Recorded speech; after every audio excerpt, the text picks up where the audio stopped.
Singapour, une économie en plein essor, un développement fulgurant, un des tigres prospères de l'Asie, le centre d'activité qui rayonne sur le reste du continent. Ceux qui ont été la cheville ouvrière du miracle de Singapour et qui, dans la plupart des cas, l'ont entretenu dans le cadre du système de l'État-providence, sont aujourd'hui retraités. Il y a toujours ceux qui passent à travers les mailles du filet. La Croix-Rouge de Singapour a trouvé des personnes âgées parmi les catégories les plus vulnérables de la société. Régulièrement, des volontaires rendent visite aux personnes âgées pour distribuer des repas, conseiller et, le cas échéant, effectuer des contrôles médicaux. Si besoin est, ils recommandent un traitement complémentaire et veillent à ce qu'il soit suivi.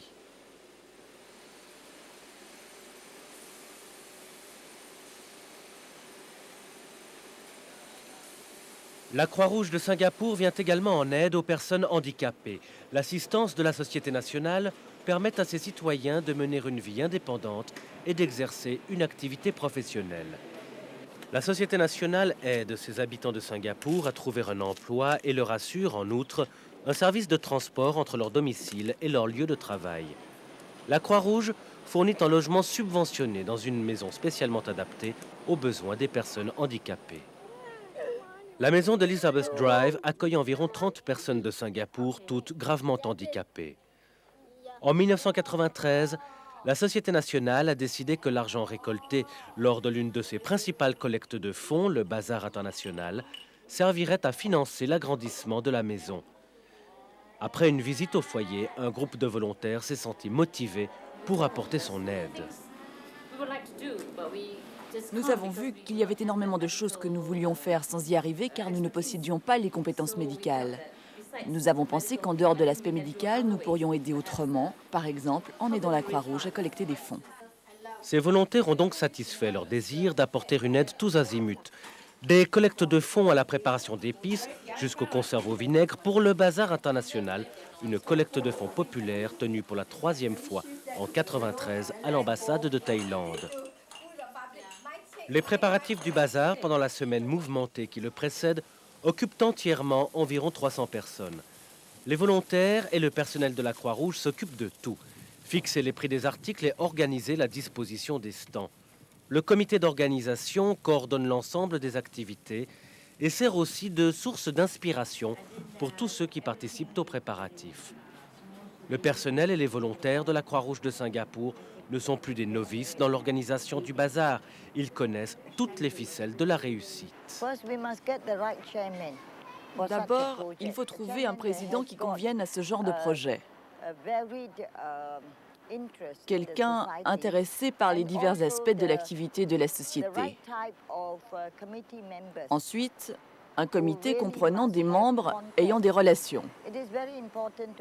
Il est également essentiel d'avoir un lieu bien situé, de préférence au centre-ville, qui attire non seulement des gens du coin, mais aussi des touristes.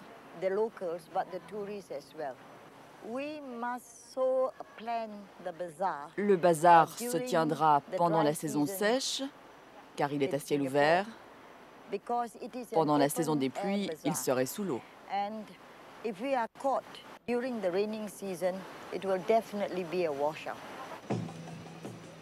Au fur et à mesure que le jour J approche, tous les rouages d'un mécanisme bien huilé se mettent en place.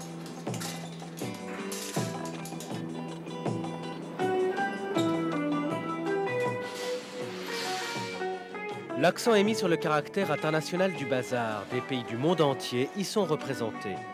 Environ 40 stands vendent de tout, des vêtements traditionnels aux plats exotiques. Le comité d'organisation veille aux moindres détails pour que tout se déroule selon les plans le jour venu.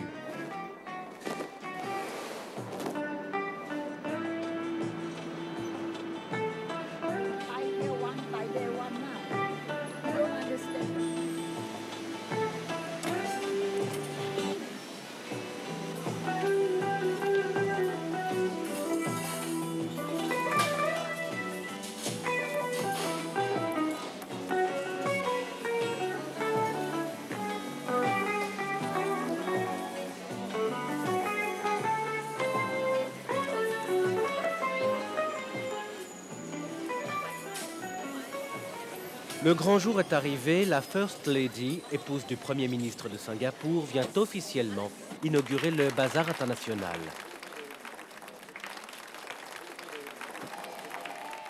L'invitation des personnalités est une manière de garantir la publicité de la manifestation. Les médias sont plus enclins à être présents et les gens à être informés. C'est aussi une façon de se montrer reconnaissant à l'égard de la tâche difficile accomplie par les volontaires.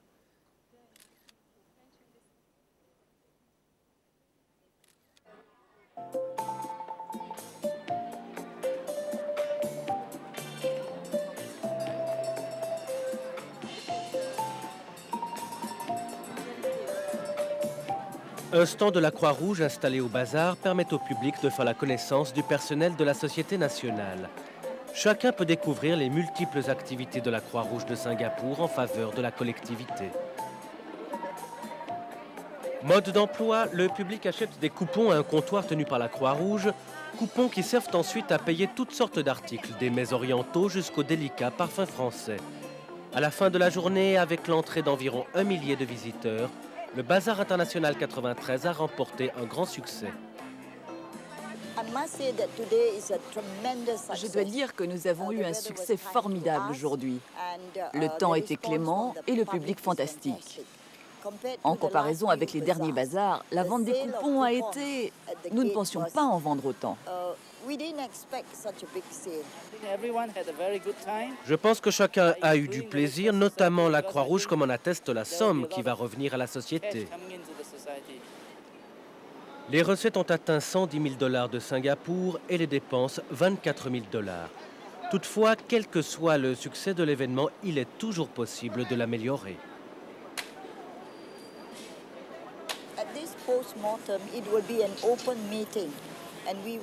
Pour cette analyse rétrospective, nous tiendrons une réunion publique où chaque membre du comité aura la possibilité de donner son avis et de nous signaler quels ont été les points faibles. L'agrandissement de la maison d'Elizabeth Drive pour accueillir 60 personnes supplémentaires est désormais possible grâce au travail ardu du personnel et des volontaires de la Croix-Rouge de Singapour.